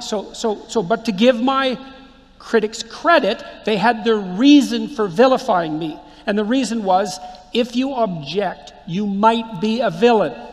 Okay, so that's steel man number one. I'm not at least the kind of villain they think I am, although I might be some other kind of villain altogether. So then the next steel man issue is, the left has a place. Okay, so why? Well, here's why. In order to act properly in the world, you have to do things. Everyone agrees on that. And to do things, you have to do them in the social world. You have to cooperate and compete with other people. And when you cooperate and compete with other people in the service of valid goals, valuable goals, productive goals, you produce hierarchies. You produce hierarchies of competence and hierarchies of power. Those aren't exactly the same thing. But either way, you produce hierarchies, and hierarchies dispossess people. They dispossess people because the spoils go to a few. That's the problem of the unequal distribution of wealth. And because in any hierarchy of competence, a small number of people do most of the creative work. And these are ironclad laws. Okay, so the problem with hierarchies are necessary. But the problem with hierarchies is they produce dispossession. And the left, in principle, speaks for the dispossessed. And someone has to speak for the dispossessed. And so when the lefties look at me and they say, well, Dr. Peterson is always speaking about the necessity of hierarchies, and how can we be sure that he's not trying to justify them in their current position and obscure the fact that they tend towards tyranny and deception, which they clearly do? How do we know that he's just not reifying the present power structure for his own aims? And why should we trust him? And that's a perfectly valid objection. Now, I believe it happens to be wrong because I understand the downside of hierarchies, and I also think I understand how to go about rectifying that. But that's why they're objecting insofar as insofar as they're playing a straight political game and not some ideological form of grandiose behavior. So there's one other thing in this which is worth mentioning, which is the perception is that the as it were, aside from, let's say that this is the center of the political axis, and I'm going to have to do this for you, but okay, that's the right. The presumption is that it's just a cliff. Like, if you start by saying, I don't know, I think people should pay smaller taxes or whatever, right, you're there. And you've just gone like that, and then it's Nazism. Right. Yeah. And here's the really weird thing that is because all of this, look, all of this is just a footnote still to the 20th century, and we're still trying to work out what happened and why, and we don't know. And in the history books, the period we're living in will be the post-Holocaust, post-World War II, post-Gulag world, when they were still trying to sort out what happened behind the crime scene tape. Okay. So on the left, there's a very interesting thing, which is that you can go pretty much all the way like this. And first of all, there's not a very wide recognition that you had the Gulag. There's not very much known about that. People don't read Solzhenitsyn, they don't read it. So you can go pretty happily. If you go too far left, you just hit the vegans. But there's actually the Gulag. You might be like radical in your fairness. Okay. Yeah. So the problem here is not just they don't know what happened on that side, but it's worse than that. There was a young girl, a commentator on the TV in London a couple of mornings ago arguing about Trump and so on, as a usual, not very enlightening discussion. She's arguing with Piers Morgan, and she says, you keep on saying I'm some supporter of Barack Obama. I mean, I'm a communist. She said, I'm literally a communist. Right. And thought, if this girl had said, you should be more careful. I'm literally a fascist, Yeah. By the way, edit that one carefully on that. No, I'm alive to YouTube. That would be the New York Times headline. Yeah, exactly. Literal fascist admits. But if this guy, like, everyone is busy searching around. Like in Canada, one of the big discussion forums, the Human Rights Commissions found that there were like 11 people on this neo-Nazi forum, and it turned out half of them were working for the Canadian government trying to find neo-Nazis. Right. Like, the Canadian government constituted 50% of the neo-Nazis in Canada. So they're scurrying around looking for the Nazis like this, and on the other side, it's like mainstream on the television. Yeah, I'm a communist. I'd love to go through all that again.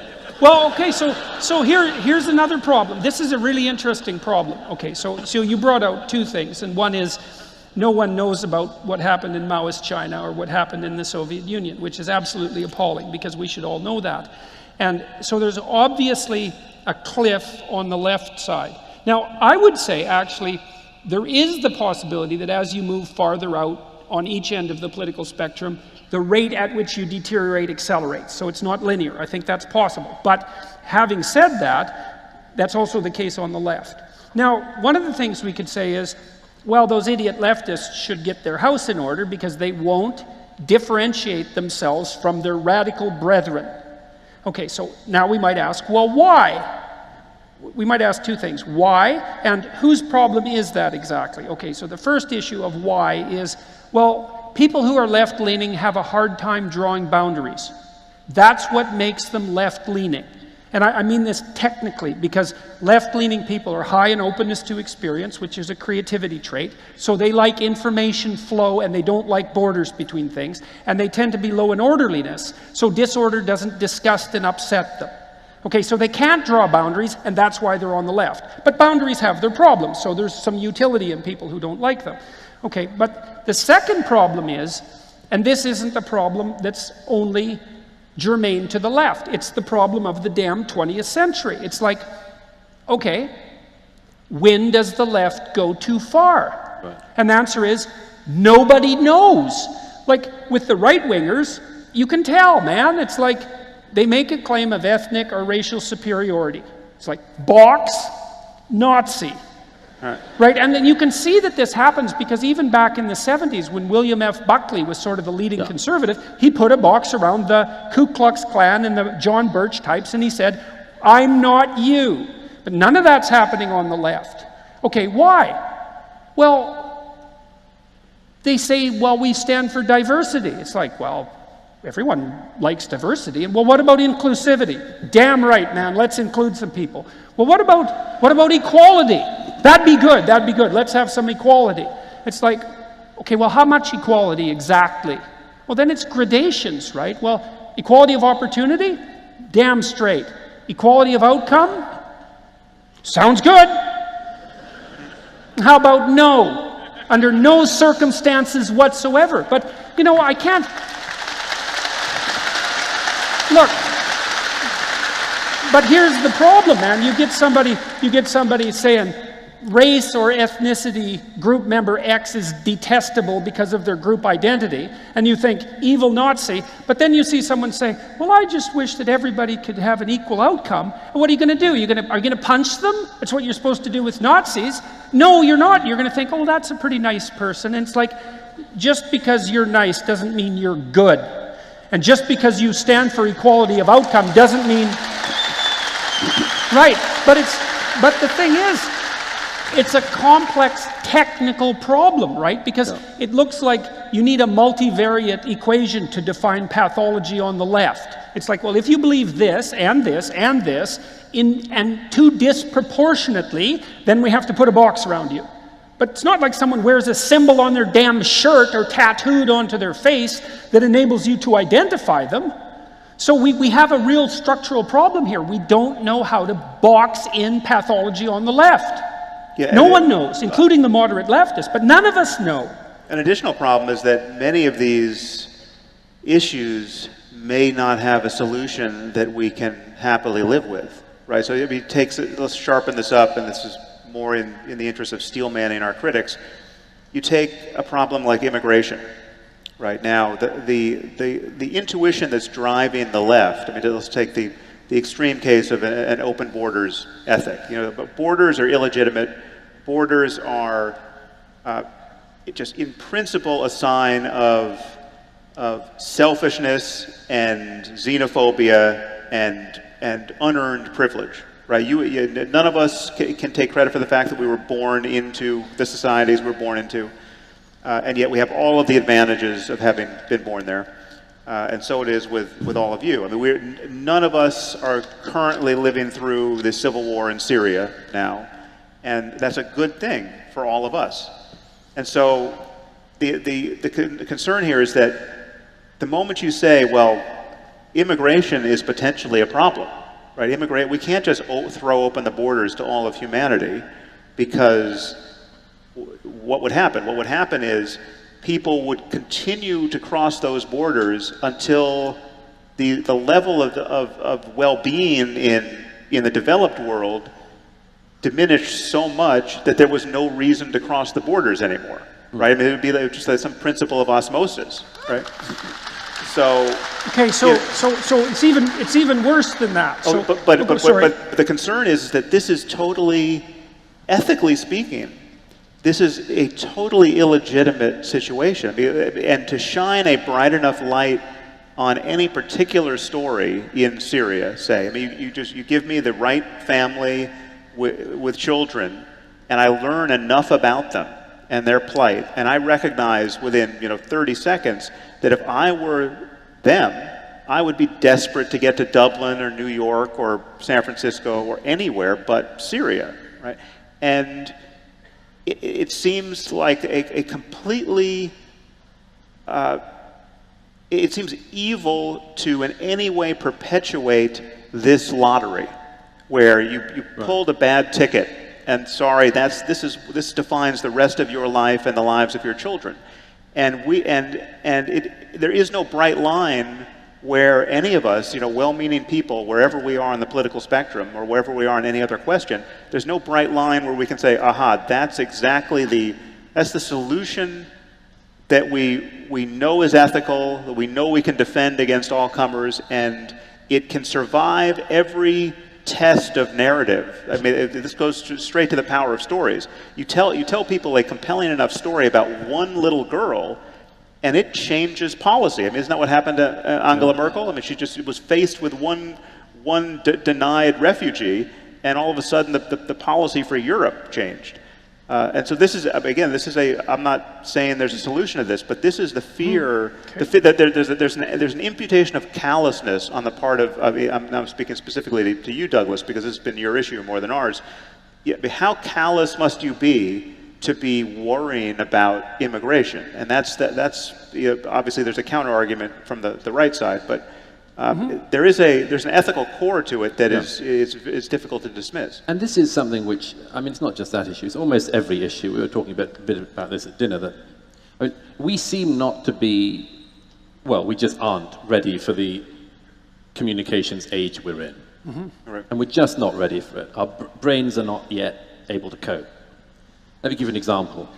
The notion of private and public speech that's just basically evaporated.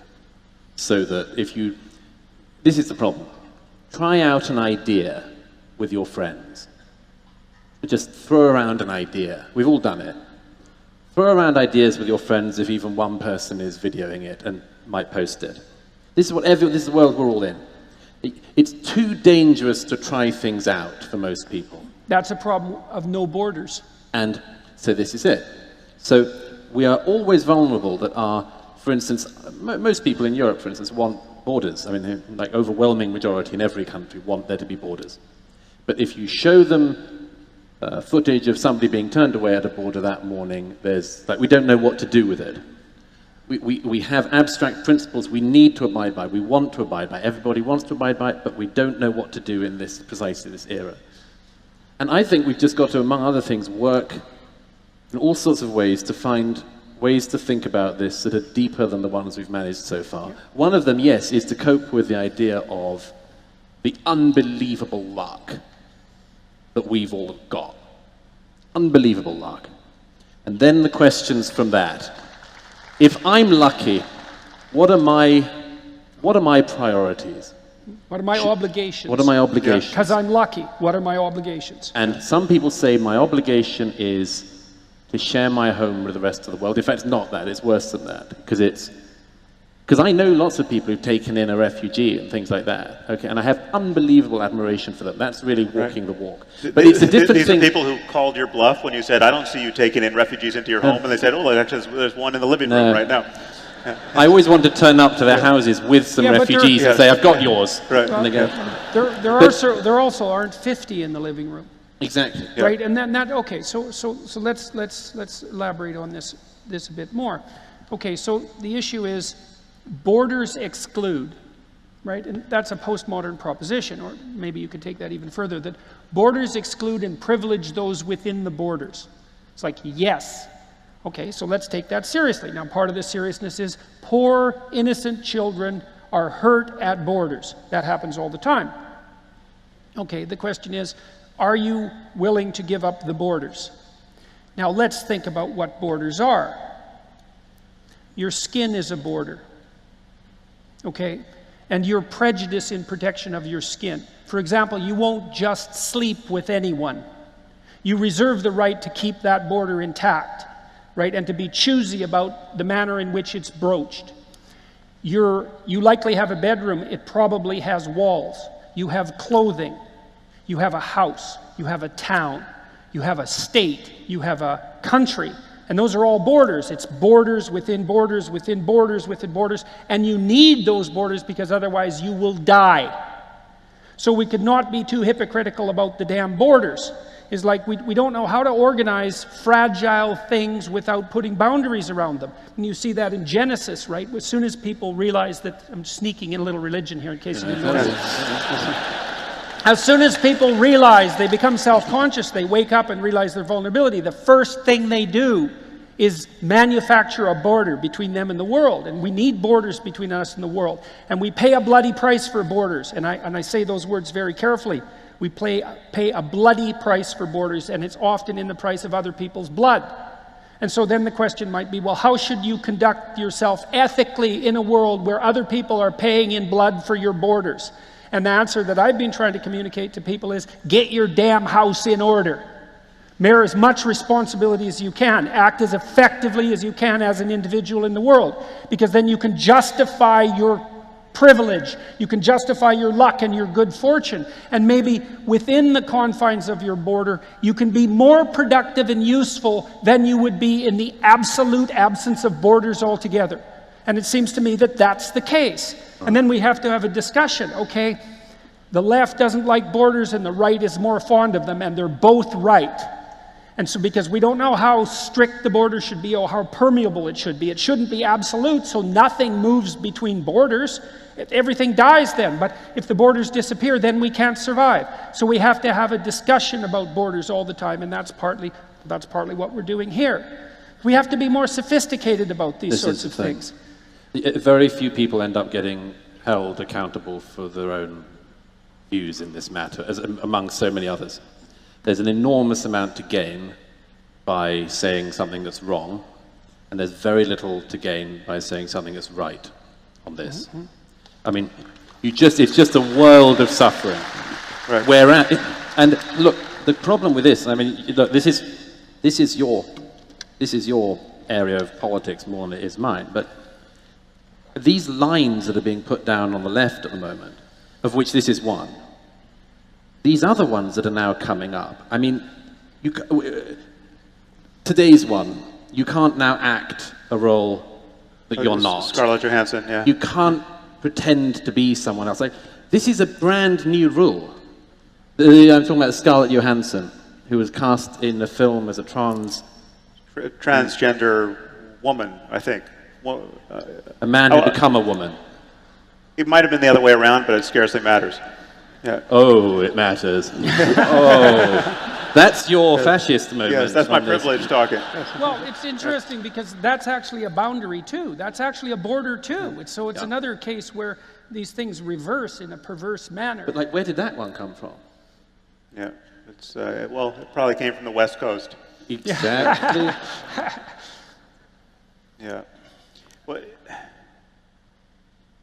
yeah, it seems to me that we need to somehow get comfortable with the increasingly public moments of uncertainty on topics like this, because so much of safety, reputational safety, as you were just alluding, is predicated in the public sphere in either pretending to be certain or falsely being certain on a safe answer, a safe and wrong answer to a complicated and important question. Well, part of this is the pathology of basal instinct. And so, because the rule now is, if I feel sorry for you, I'm good. Right, and so let's say there's a complex situation that requires a tremendous amount of adult cognitive computation to solve, like what do we do about the borders? Because tearing them down is not the answer.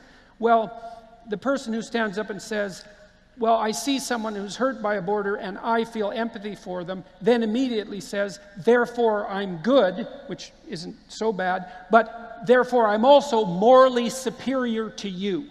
And this is one of the true pathologies of the empathic collectivists, is that they presume that their reflexive empathy marks them out as morally superior. And that's appalling, because part of it is, A, it's too easy. Just because I feel sorry for you doesn't mean I'm good. Partly because I can feel so sorry for you that I'm actually harmful to you.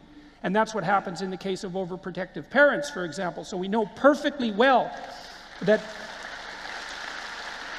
empathy is not an untrammeled moral virtue. It has to be tempered by other virtues, and carefully tempered by other virtues. And so we have to stop allowing in our public discourse the unquestioned assumption that just because I manifest more pity in the moment than you do, that I'm somehow a morally superior individual. Yes. In fact, not only do we have to question that, we in fact have to deeply question it and say, what makes you think that you're just not taking things too far right there? Because there's just as much error on the side of too much empathy as there is on the side of too little empathy. And that's a hard thing for everyone to learn, because empathy feels so good. Like, if you feel mercy towards a suffering child, it's like, that is kind of an indication that you're an ethical person. But that's not the basis for complex and sophisticated foreign policy. Well, we know it isn't because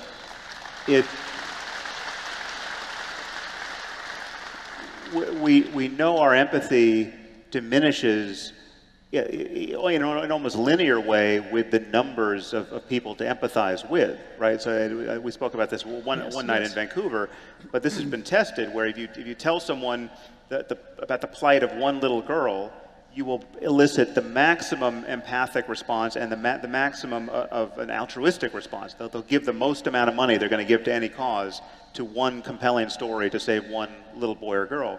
But if you start adding boys and girls to the one, keeping the one the same, people's empathy degrades and their altruism degrades. So empathy is non-quantitative almost by definition. It's also partly because in your life, if you see a person in trouble, you might be able to do something about them. But if you see a million people in trouble, what you should probably do, at least to begin with, is run. And I mean, what are you going to do?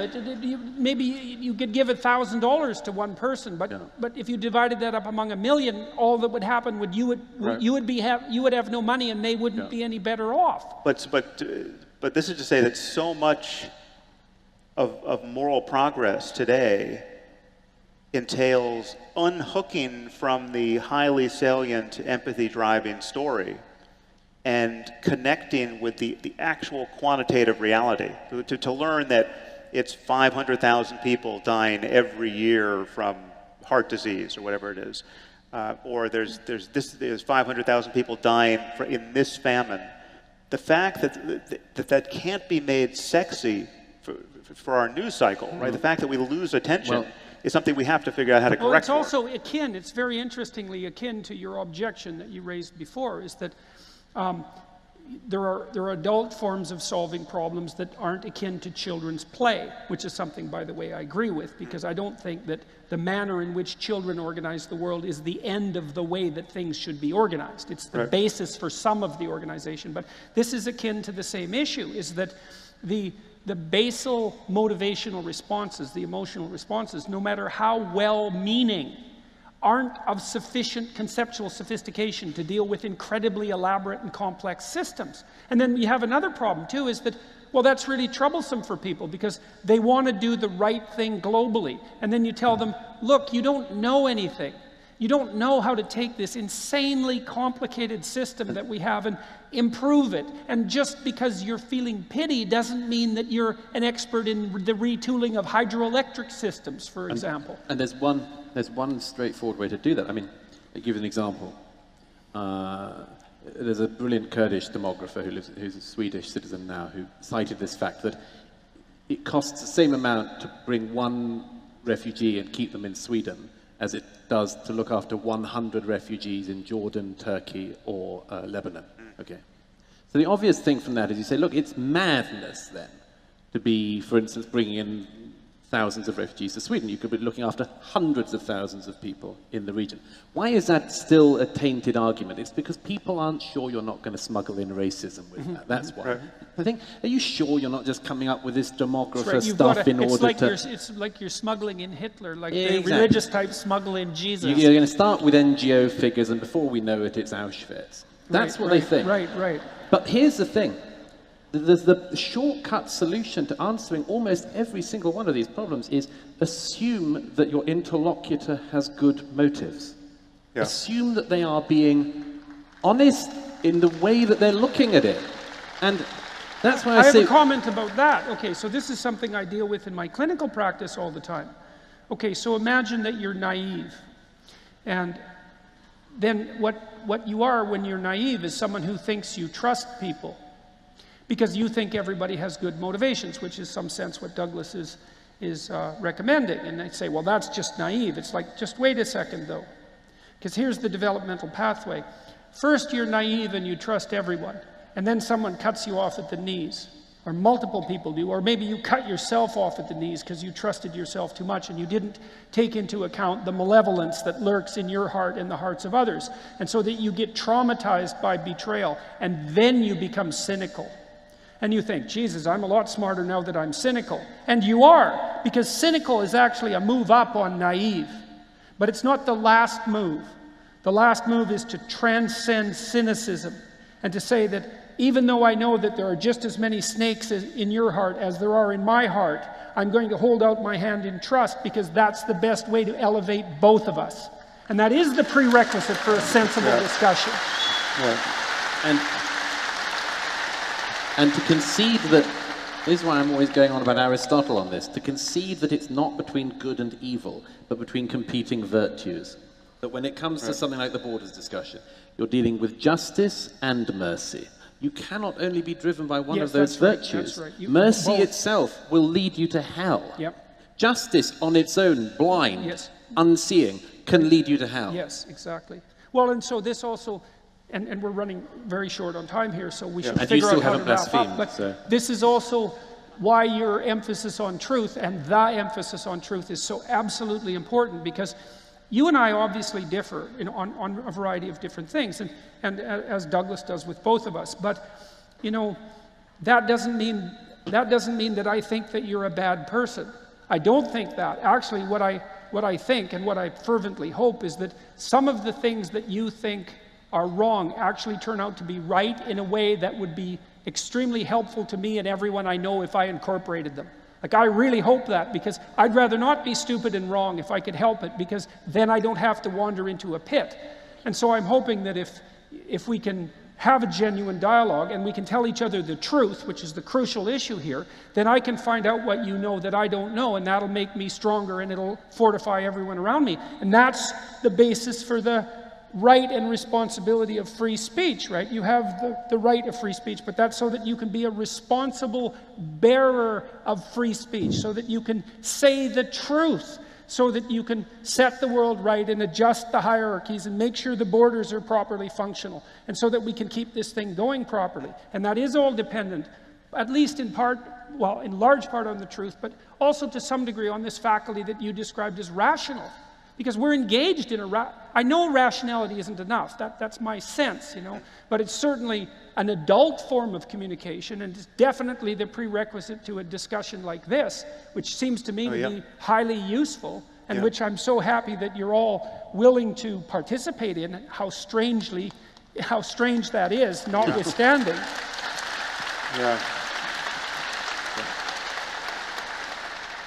Yes, well, we've been shown various cards that had diminishing increments of time, and now they have just stopped showing us cards because we're totally incorrigible.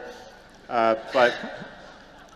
just want to reiterate what Jordan's just said there. I mean, you all really are the occasion for this conversation. I mean, though you are in the audience and we're on stage, we very much feel that this conversation is with all of you, and we know the conversation continues in your lives. And again, it's just a tremendous honor to show up and meet all of you in this space. And so thank you for that.